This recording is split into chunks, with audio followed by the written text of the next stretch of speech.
Shalom, shalom, Akim, it's your brother here, Yochanan. First and foremost, I'd like to give all praises, honor, and glory unto Yahweh, Ba'ashem, Yahushai, Ba'ashem, Kodash, Thumb, and double honors to the elders and apostles, the great millstone who rule well and that taught me this truth.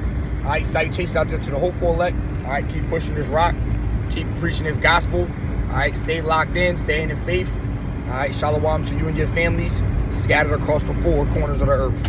All right, keep enduring and keep pushing. All right, just want to do a quick little lesson on, something that's, things that be happening in my life. And I'm sure if it's happening to me, it's probably happening to other brothers, man. All right, so I'm just here to give y'all some insight, some inspiration on it. All right, hopefully it helps you move better throughout your life and your daily endeavors. All right, so basically it's going to be, whatever relationship you may have with people in the world, all right, whether it be with your friend, whether it be with your sister or your brother. All right, it can even be your woman, man. All right, you got to understand these people don't truly believe that you're a prophet. All right, these people don't believe in you, man. Y'all better wake up and realize that. And if someone do sincerely, genuinely, believe in what you're saying or believe in the truth and believe that you're a man of the Lord, hey, when you're blessed, and than a lot of other brothers in this world. All right, because a lot of brothers, they deal with a lot of negativity in their everyday life, with people in their everyday life. All right, and what I'm getting at is that you can't let people's negativities or thoughts or opinions about you, all right, bring down who you believe yourself to be. All right, you got to understand these people are in the world. They're friends of the world. So because they're in the world, all right, they're subjected unto the ways of the world. All right, they're following after the ways of the world. So they're following after the ideologies, the mindset, the diet, the American dream. So they'll never be happy, or they'll never be at peace. That's why the scriptures say, you shall find the truth and the truth shall set you free. These people aren't free and they're not at peace. And we know that they're not because we used to be in the world. We know what type of mindset that we were in when we was in the world, and we didn't have this hope, we didn't have this faith that the Lord bestowed upon us, and knowing that we're Hebrew Israelites, and knowing that this world is going to come to an end and the world to come is going to be ours. So we knew that before knowing that, we was fucked up. We was so invested in this world. We was so caught up into it. We wanted to see this place continue on. But the Lord, peeled the scales back from our eyes and woke us up to the reality of what life really is about, to the truth. And now we're set free. Free from what? From the bondage, the mental bondage that we used to be in when we was in the world. Caring about the opinions of others. Caring just so high and mighty about this world.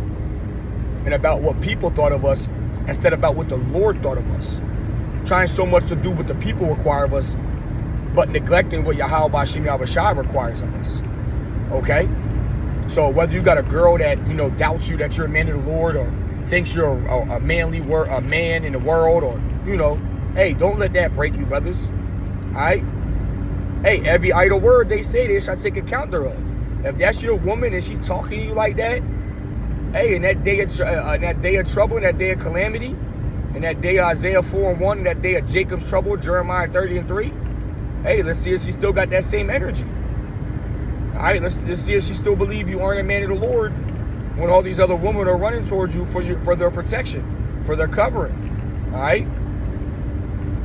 If your mom or brother or sister or friends is making fun of you, mocking at you because you don't celebrate pagan holidays or your birthday, or you're not really, that too into the world with the partying and the drugs and the drinking and going out all the time, and think you gotta live a certain life behind social media. If you ain't with the faking it, the making shit, these people are going to think that you're weird.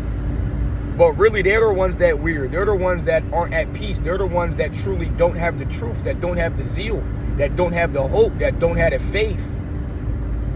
They're caught up into the right now. They don't understand that a war is brewing. Destruction is coming. Famine is coming. A new rulership is coming. The end and the beginning is coming. Okay? You can't force nobody to get this truth. If you told them it, hey, you planted the seed. It's up to the Lord, all right, to water it and to keep it growing. All you can do is just be there for somebody. If they got questions, you can edify them, all right, uplift them. But you ain't really there to force feed this truth down nobody's mouth, man. If they want to inquire, then you'll be there for them. You're not going to sit there and keep reminding them every day that you're an Israelite. You're from the tribe of Judah, whatever tribe. All right, the names of Yahweh, Yahweh Shai. We don't eat pork. We don't do this. If you got to keep repeating yourself every day, all right, it become annoying. It become aggravating. You shouldn't have to or want to even do that to somebody. All right? We know that we want to get our people to get into this truth because we love them and we want them to see the things that we want to see and how we see it. But understand that took time and that took a process, and also it takes the doing of Yahweh B'Shem Yahweh Shai. Hey, maybe the Lord don't want to wake up your significant other.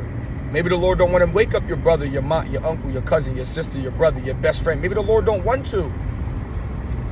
But here you are, you getting all bent out of shape, all vexed, all thrown out of whack because you're trying to teach somebody something that they're never truly meant to get. And you'll bug yourself out doing that shit, man. All right, you'll bug yourself the hell out. All right, if your girl don't want to follow Lord's commandments, hey, man, so be it. Don't keep trying to force it down her throat, though. You know, that's not a wise thing. You know, hey, she's going to learn the hard way. As sad as it might be, she might have to learn the hard way. Or maybe she wake up in the last minute on some, oh shit, my man was right, I'm sorry, baby, and repents and swallows her pride, and, you know, at the last minute, you know, something changes. But outside of that, you can't really force it on nobody. You can't force this understanding and this truth on anybody. Scriptures say, with all things, get of understanding.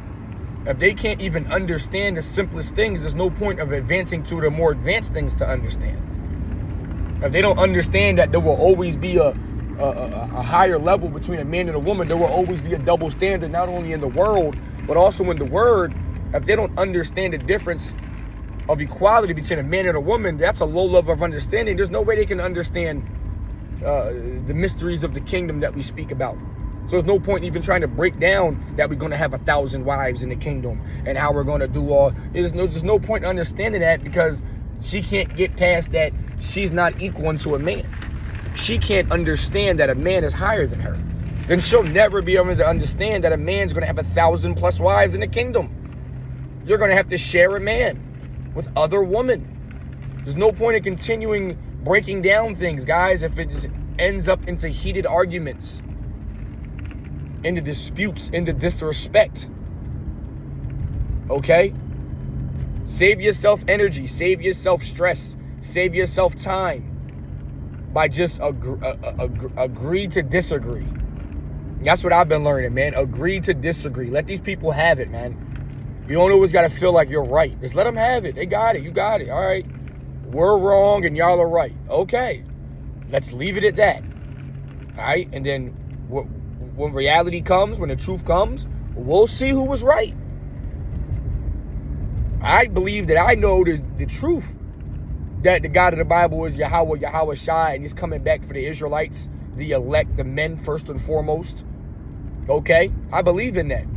And if you don't, that's okay. And everybody not going to believe in this truth, but every knee going to bow to Yahweh B'Shem Yahweh Shai. Scriptures say that. That ain't up for interpretation or up for debate. There's certain things that you just can't avoid. There's certain things that are just facts and truth, but other things are just opinions. The fact of the matter is, whether you believe in Yahweh B'Shem Yahweh Shai or not, you will bend that knee when he returns, and not as a man. Now, whether you agree with that or not doesn't matter. The fact of the matter is, you will bend that knee when Yahweh Shai come back with his army of angels and chariots from the fourth dimension, from a spiritual place back to the carnal place, to the third dimension. You will definitely bend that knee. Okay? So don't let this people of the world influence your stance and your mindset that you know to be true. That's why you have to have a solid foundation. You have to be rooted. You have to be grounded to the point now it doesn't give a fuck what your mom says, what your dad says, what your girl says, hell, what your kids say, what your best friends say. All right? You know what you know to be true. You got to believe and have faith so much that Yahweh himself can come out of the sky, whisper in your ear and say, I'm not real. And you still be like, I don't believe it. I know you're real. You know? Like, you got to be so infatuated and obsessed with this truth that there's nothing nobody can say to detour you from it. or to shake or make you doubt what this thing is about, you know? And we know it could happen, man. That's why I'm giving brothers a warning that these things do happen. And if you're not grounded, if you're not rooted, if you don't have a strong foundation, you will start having that self-doubt demon on you. Okay? Which will lead to other issues and problems. Okay? It's best to just try to separate from people like that, man. It don't got to be no hate. It don't got to be no envy. It don't got to be no bad blood. It's just like, listen, my path of my life, I'm going this way, you're going that way. It don't got to be no hate, but I think we're going two different paths, and, you know, maybe our paths might not end up together. Amos 3:3. How can two walk together? At least they be in agreement. You know, we just don't happen to agree on certain doctrines, on certain aspects of life. So instead of continuing on and being in this hatred, envy, negativity, not at peace, always arguing, covetousness relationship, just be out of it, man. Cut it. Just cut it off, man. Especially if it's a female, fellas, you can get a dime a dozen, man. Females come a dime a dozen. A dime a million. All right? You're not missing out on nothing with the girl you just left, with the girl you just going about to get next. Okay? Chances are they the same woman. Just look different. But they mental the same. They spiritual awareness the same. They into the world. They've been popped by many men and so on and so. Like, come on, man. All right, what you think you're gonna find out here in Babylon in 2024? You're gonna find a Sarah? You're gonna find a Proverbs 31 woman? It's not happening, man. We passed them times of thinking that a woman gonna give you some peace or some comfort, man. We ain't in them times, man. The Lord is bringing division. The Lord is bringing, you know, strife, envy. The Lord is bringing a sword to kill. Isaiah 66:15, the slain of the Lord shall be many. All right, so for these people that don't believe, that's on them. Just be, you know, thankful and humble that the Lord gave you this wisdom and understanding. Okay? So with that, I want to give all praises, honor, and glory unto Yahweh, Ba'ashem, Yahushai, Ba'ashem Makor Kwadash, Barakathum, double honors to the elders and apostles of the great millstone who ruled well and taught me this truth, and salutations out there to the hopeful elect, the brothers that are putting his work diligently, sincerely, and truthfully. To you I say, Shalom.